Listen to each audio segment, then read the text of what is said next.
bertepatan dengan Hari Pahlawan, dan saat ini kita kedatangan tamu Bang Holpan. Beliau adalah tokoh masyarakat yang peduli akan perkembangan sejarah dan keberkebangsaan di Indonesia. Selamat datang Bang Holpan. Apa kabar? Terima kasih, sehat. Alhamdulillah. Bang Holpan, hari ini tanggal 10 November. Tanggal 10 November kita peringati sebagai Hari Pahlawan. Sebenarnya nilai-nilai perjuangan apa sih yang harus kita petik dari Hari Pahlawan, Bang Holpan?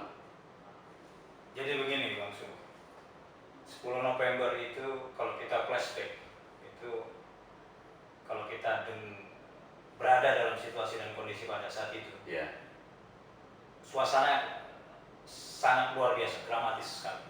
Karena ketika itu bagaimana seluruh pemuda, elemen pemuda yang tidak peduli dari mana suku dan bangsanya, bahkan diberitakan dalam peristiwa tersebut banyak juga dari pasukan sekutu yang membelot, yang terutama yang dari India dan Pakistan itu mendengar takbir. Saya baru dengar nih. Nah, ini menarik ini karena belum banyak diungkap peristiwa itu, karena pasukan yang turun di Surabaya pada saat itu yang namanya Nika, itu komponen pasukannya itu adalah pasukan sekutu yang sebagian besar adalah terdiri daripada orang-orang yang di bawah kolonialisasi Inggris. Jadi yang mendarat pada saya itu bukan Belanda. Jadi kita perang di Surabaya itu bukan dengan Belanda, Inggris ya? Kita dengan Inggris. Jadi kembali kepada peristiwa 10 November 1945 itu memang digelorkan oleh perlawanan rakyat.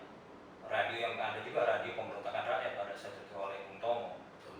Dan hebatnya Bung Tomo sebelum menjalankan radio itu yang saban hari mempropagandakan kemerdekaan Indonesia, itu sebelumnya sudah datang ke Jombang ketemu dengan Hasyim. Hasyim Asy'ari yang pada akhirnya akan mengeluarkan namanya resolusi jihad. Jadi sesungguhnya 10 November itu Hari Pahlawan itu erat kaitannya dengan jihad sesungguhnya yang kita alergi pada saat sekarang ini, yang dikonotasikan jihad itu adalah radikal. Padahal berkat bekal resolusi jihad para ulama itulah peristiwa 10 November itu terjadi. Karena bagaimana Bung Tomo itu membakar semangat pemuda Indonesia yang dari seluruh bangsa, dari seluruh suku, baik Maduranya, baik Makassarnya, baik Sumateranya, Bataknya, Acehnya, semua Lampung dibakar oleh Bung Tomo. Tahu nggak? Dengan apa dia membakar? Dengan takbir. Allahu Akbar, Allahu Akbar. Gak peduli Anda pedagang, gak peduli Anda petani, gak peduli Anda guru, siapapun Anda, selama kain putih masih bisa dibasahi oleh darah kita yang merah menjadi merah dan putih, maka Anda adalah Indonesia. Maka Anda punya kewajiban berjihad untuk mempertahankan kemerdekaan yang sudah kita capai. Dahsyat, itu semangat yang luar biasa itu. Makanya yang harus dicatat bahwa resolusi jihad itu adalah momentum di mana saat terjadinya peristiwa 10 November itu bisa membakar semangat nasionalisme, bahkan menggetarkan pasukan sekutu yang terdiri dari pasukan Gurkha. Pasukan Gurkha itu ada yang dari India, Pakistan belum ada pada saat itu, karena satu dari India, pasukan India yang Muslim banyak yang membelot. Bahkan diberitakan dalam sejarah ada satu pasukan detasmen penjaga amunisi senjata itu diberikan senjatanya kepada pasukan Indonesia. Iya, para Republikan pada saat itu, Republikan. Karena rakyat, karena Indonesia belum punya tentara, mesti punya laskar rakyat pada saat itu. Jadi peristiwa sejarah terjadinya tentara Indonesia pun dari rakyat, dan rakyat yang pertama kali bergelora untuk mengamankan negaranya. Nah, kalau tadi dengar obrolan dengan Bang Holpan ini kan rakyat yang menggelorakan untuk jihad, untuk mempertahankan kemerdekaan. Nasionalisme mereka mungkin saat itu sedang puncak, Bang. Nah, bagaimana dengan kita nih sekarang nih kaum milenial, katanya milenial, untuk membangkitkan rasa nasionalisme itu, Bang? Nasionalisme itu kan suatu paham yang berkenaan bagaimana mencintai terhadap negeri. Ya, walaupun kalau orang Islam itu ada kalimat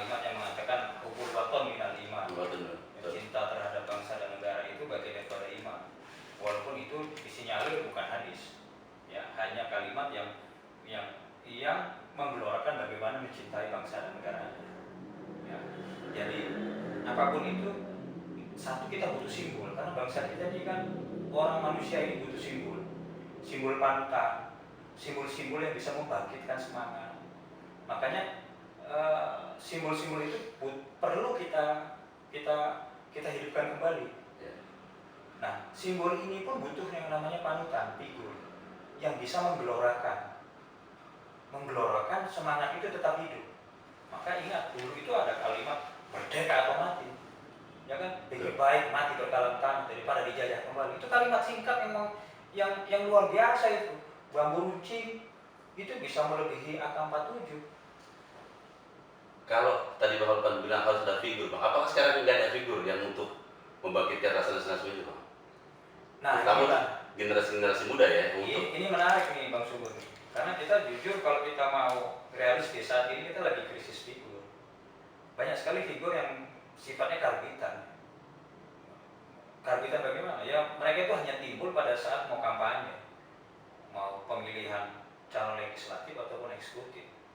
Dan karbitan itulah yang pada akhirnya menjadikan bangsa kita itu sesungguhnya nggak cerdas-cerdas.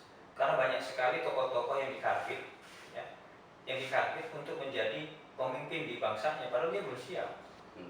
Nah, beda kalau dulu itu alami, Pak. Alami. Mereka lahir dari rakyat, untuk rakyat, dan kembali ke rakyat. Sekarang tidak. Mereka datang dari keluarganya, untuk keluarganya, dan kembali ke keluarganya. Walaupun mengaku ya keluarganya adalah rakyat juga. Nah, itu menarik gitu. Ini yang akan akhirnya kan terjadi misleading ini terhadap pemerintahan saat ini. Sekarang yang Anda bela ini rakyat yang sebelah mana kan gitu. Nah, figur itulah yang sekarang harus kita kembalikan kepada fitrahnya.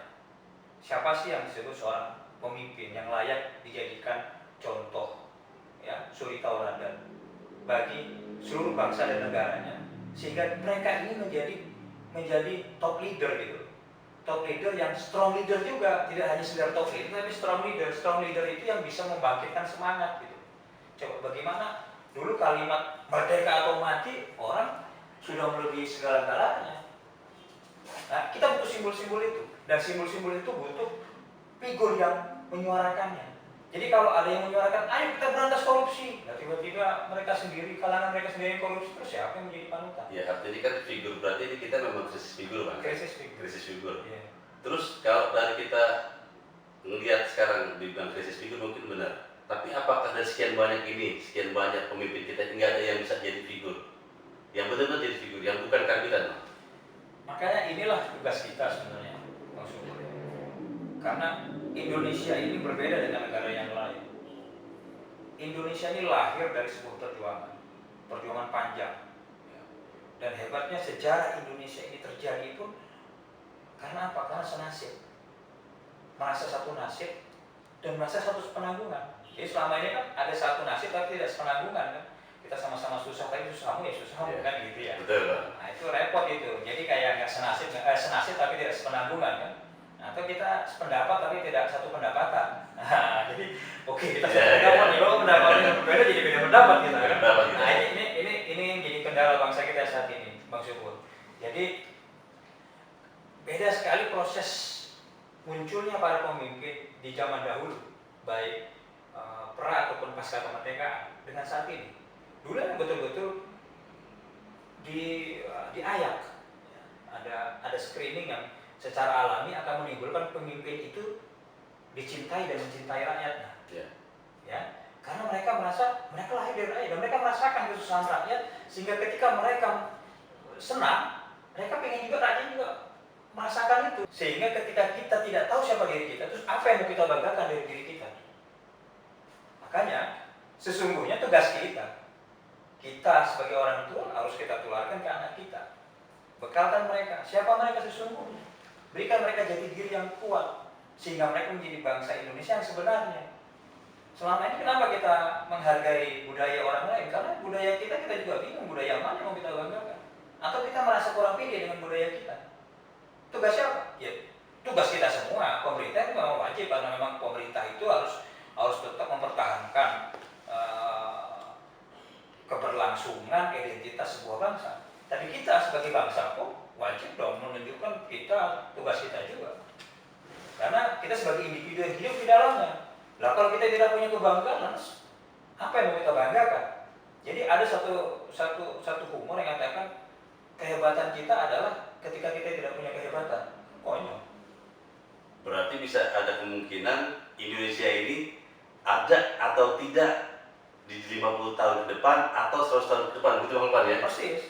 Bisa hilang jangan-jangan. Bisa hilang, ya. Bahkan dari peta hilang. Bisa hilang, cuma ada namanya aja dalam sejarah kan, kayak zaman dahulu Majapahit ada, besar, ya kan, hilang. Ya, coba bayangkan ada negara Bizantium, ada negara Babilonia yang dahsyat-dahsyat. Kemana mereka berada? Mana negara? Mana bangsanya? Bercerai-berai, berantakan. Jadi ada bangsa-bangsa maju yang dahulu ada, sekarang tidak ada. Nah, dan itu mungkin saja akan terjadi, akan hilangnya beberapa bangsa. Ya coba sekarang peta dunia. Timur Leste dulu ada nggak negaranya? Belum. Tidak ada. Tidak ada. Nah, sekarang sudah muncul di peta dunia nama Timor Leste. Sama juga negara Romania, sama juga Cekoslovakia, hilang, pecah dua. Nah, dulu apa ada negara yang namanya Serbia? Ada Bosnia. Coba. Artinya proses evolusi dan revolusi keberadaan sebuah bangsa dan negara itu bisa saja terjadi. Bisa akan muncul, bisa bukan juga akan hilang. Nah, sekarang kembali kepada kita sebagai bangsa dan negara ini, di bangsa Indonesia, bagaimana kita mempertahankan jati diri kita. Ya kalau kita sudah tidak puas dengan keadaan dan kondisi masyarakat kita, apa kita harus pasrah begitu saja? Nah, tentunya kan tidak. Kita masih diberkahi Tuhan, kemampuan akal sehat, ya kan, kemampuan jiwa yang kuat, pemikiran segala macam. Itu harus kita manfaatkan sebagai potensi yang masih tersisa untuk mempertahankan keberadaan kita di tengah-tengah persaingan antar bangsa. Artinya semangat juang Bung Tomo dan kawan-kawan ketika 10 November itu harus kita implementasikan sekarang Bang ya? Oh iya persis. Kalau dulu kan mereka berjuang secara fisik dalam arti kata mempertaruhkan nyawa, ya kan, perang fisik. Dan itu bekalnya cuma satu, jihad, resolusi jihad. Jadi jangan diartikan, jadi kita jangan alergi terhadap radikal, karena kita memang harus radikal. Radikal dalam hal apa? Radikal dalam hal yang positif. Karena jihad pun dalam arti keislaman, jihad itu ada bab khusus kalau kita mempelajari ilmu fikih, dan bab jihad itu artinya bab kesemangatan dalam berjuang, bab kesemangatan dalam mempertahankan kehidupan. Kan beda Bang, beda. Dulu kan kita mempertahankan kemerdekaan nih. Iya. Kalau sekarang apa yang kita mau jihadin? Kan pertanyaannya begitu sekarang nih. Apa yang kita jihadin? Kalau jihad pergi ke Palestina kan begitu katanya. Nah, ini misleading terhadap pemahaman arti makna jihad. Makna jihad yang sesungguhnya dalam fikih gitu, dalam fikih, ilmu fikih itu. Jihad itu tidak saja konotasinya konfrontasi. Yeah. Yang konotasinya angkat senjata. Tidak, yang konotasinya perang. Dan ini harus kita reinterpretasikan ulang. Ya, menerjemahkan ulang makna jihad. Karena makna jihad pada zaman revolusi fisik pada saat dahulu itu diterbitkan dan itu disemangati dengan takbir Allahu Akbar, dan sekarang juga diplesetin oleh banyak orang, terutama yang alergi terhadap bangsa berkembang yang ingin maju. Kan itu kan dijadikan senjata seakan-akan ya sudah, kalau kamu takbir itu dikonotasikan kepada hal-hal yang negatif. Jadi kalau ada orang takbir di tengah, bayangkan kalau ada ustadz ngaji, ada yang takbir itu biasa saja. Tapi kalau Donald Trump atau Joe Biden lagi ngomong, ada yang takbir, oh langsung itu teroris. Wah, itu secret service-nya harus bergerak. Kayak kemarin Donald Trump lagi tiba-tiba lagi asik pidato, ada yang takbir, Allahu Akbar. Padahal Allahu Akbar itu justru pengen nyemangatin si Joe Biden kan, semangat jihad itu ya arti kebesaran Tuhan itu melebihi segala-galanya. Ingat loh, karena Amerika aja di simbol uangnya saja itu kalimatnya itu in God we trust, kepada Tuhan kami percaya.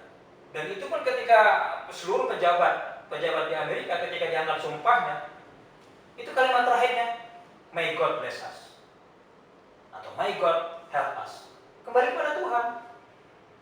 Bahwasanya semangat itu sehebat apapun ya kita tetap butuh pertolongan Tuhan, karena kehebatan kita masih butuh kehebatan yang lebih hebat untuk membantu kita dalam setiap langkah perjuangan.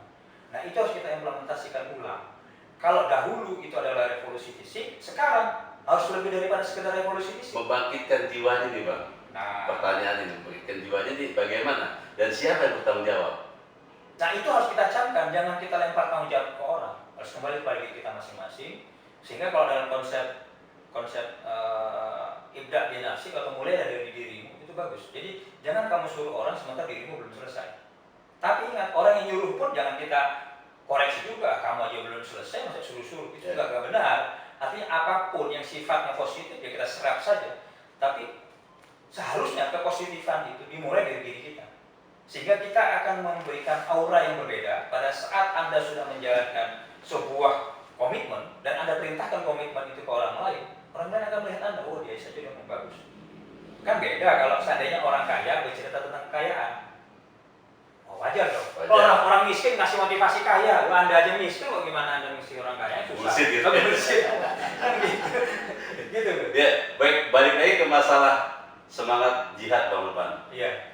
Ketika Bung Tomo datang ke Mbah Hasyim untuk meminta wejangan, kalimat apa sih yang bisa membangkitkan semangat nih? Kan timbullah awal dengan bismillah, akhir dengan takbir. Iya. Ya kan? Nah, sementara sekarang ini kan kalau kita seperti itu bismillah doang sama takbir doang, apa iya bisa? Kan gitu. Ya kan? Apa iya bisa? Karena zaman beda, Bang. Jadi gini, Bang. Ini luar biasanya nih Bung Tomo pada saat itu ditambah dengan situasi dramatis ya, kondisi pada saat itu ya. Karena agak dramatisasinya agak berbeda. Pada saat itu dramatisasinya ada dramatisasi perjuangan dan euforia kemerdekaan yang harus dipertahankan. Ingat itu. Karena ada satu nasib yang dirasakan oleh semua pemuda pada saat itu yang berkumpul di Surabaya. Yeah. Itu makanya dibilang ada arek Surabaya, ada arek Makassar, ada arek Bali, ada arek Sumatera, kan gitu. Banyak berkumpul. Bahkan dengan takbir itu juga yang banyak bikin, tadi saya bilang banyak orang pasukan dari India yang membelot. Bahkan mantan presiden Pakistan itu pernah bercerita bahwasanya dia salah satu orang yang membelot ketika itu pangkatnya kapten. Oh. Nah, baru tahu saya ya, tahu nih. Iya, itu lupa saya namanya. Dia pernah menjadi presiden Pakistan. Dia bercerita tentang itu, tentang peristiwa 10 November. Ketika diperintahkan untuk menyerang, dia berhenti menyerang. Karena apa? Dia dengar takbir. Gitu. Nah, rasa empati itu tidak hanya sekedar takbir. Allah bukakan bahwasanya dia berperang kepada orang yang ingin memperjuangkan haknya. Dia juga rasakan kepada bangsanya yang dijajah oleh penjajahan. Ini orang lagi berjuang untuk meminta haknya. Kenapa saya perangi? Itu amanat kemanusiaan. Itu terlepas dari apapun agama. Apapun agama. Maka ketika 10 November itu yang berjuang itu tidak hanya orang Islam. Jangan salah. Area Minahasa yang terkenal Nasrani juga ikut turun. Area Bali yang terkenal Hindunya juga ikut turun. Walaupun dibakar dengan takbir, tapi mereka berkeyakinan bahwasanya itulah fitrah manusia akan membela kebenaran. Nah, sehingga kalimat Tuhan yang diterjemahkan oleh orang Hindu yang katanya Sangyam Widiwasa, ya kan, ataupun yang orang Nasrani ya orang Islam, bahwasanya Tuhan itu adalah di atas segala-galanya, yang dimana manusia itu menggantungkan seluruh harapan dan cita-citanya. Dari situ dia akan merasa perjuangan itu tidak akan sia-sia, mati pun tidak akan merasa sia-sia, karena mati mereka adalah mati terhormat untuk membela kemanusiaan itu tadi. Ya. Gini Bang, kalau saya nih sebagai anak-anak zaman milenial, ya kan, ngerasa nggak tahu cerita sejarah kita nih. Kenapa? Karena memang kalau menurut pandangan saya masih ditutup-tutupin nih perjuangan kemerdekaan kita. Kalau dulu kan kita nonton gampang, kalau sekarang kan enggak, ya kan? Sekarang udah bebas, kebebasan pers, kebebasan informasi. Selama Anda tidak menyiarkan berita hoax, itu masih terjaga. Dan cuma masalahnya adalah bagaimana memvalidasi berita itu hoax atau tidak. Yeah. Nah, itu butuh kecermatan dan kecerdasan tentunya. Ini ada lembaga nggak Pak yang harus dia punya kewenangan untuk memvalidasi sejarah itu Bang? Sejarah itu kan kalau kita kembali kepada konsep dan prinsipnya, itu kan ada Famio yang mengatakan statement mengatakan bahwasanya pemenang akan memiliki segalanya. Pemenang adalah yang menulis sejarah. Jadi memang sejarah itu milik pemenang. Jadi rezim siapapun dia akan bebas menuliskan sejarah itu. Berarti ada kemungkinan diselewengkan diselewengkan Bang sejarah Bang. Selewengkan tidak, karena peristiwa kejadian itu sudah terjadi. Yeah. Semua orang akan menyaksikan. Mungkin hanya interpretasi. Peristiwanya ada, cuma sesungguhnya apa sih yang dibalik itu terjadi? Kan kita tidak tahu, ya kan? Kayak peristiwa 10 November, apa Anda tahu bahwasanya 10 November itu terjadi, kita perang sama siapa? Kita tahunya perang sama penjajah. Dan kita tahu penjajah kita hanya Belanda, padahal tidak, kita perang dengan Inggris. Dan ingat, Inggris itu perang di mana-mana tidak ada jenderalnya mati, hanya terjadi di Surabaya, jenderal Malabi. Maka dan Inggris tahu sendiri pasukannya terlatih dan tidak pernah kalah, nyaris tidak pernah kalah. Dan kejadian di 10 November, bagaimana perlawanan rakyat memukul mundur pasukan Inggris dengan pasukan milisi tambahannya dari negara koloni. Ya, kalau dari sejarah bangsa Indonesia kan lumayan panjang dijajah Bang. Ini ada beberapa sejarah yang 10 November lah, serangan 1 Maret lah, ya kan? Ini kalau peristiwa sejarah sesungguhnya kayak penjajahan itu pun harus kita interpretasi ulang. Kayak kita dijajah 350 tahun, itu pun debatable. Ya, makanya yang sampai ke ini sampai menarik Pak. Seperti itu Pak. Nah ini menarik, kayak kita harus menerjemahkan apa benar Indonesia itu dijajah dari 350 tahun. Saya nggak sepakat itu. Alasannya Pak? Alasan begini, Indonesia sendiri itu apa ada dulu di dalam peta dunia nama Indonesia? Tidak ada, sebelum 45 tidak ada. Anda ingat apa nggak lagu 17 Agustus tahun 45, itulah hari kemerdekaan kita, hari merdeka Nusa dan bangsa, hari lahirnya bangsa Indonesia. Nah, kalau kita kembali kepada hukum tata negara yang dinamakan negara itu dulu harus tidak lepas dari 3 unsur, tambah 1 lah.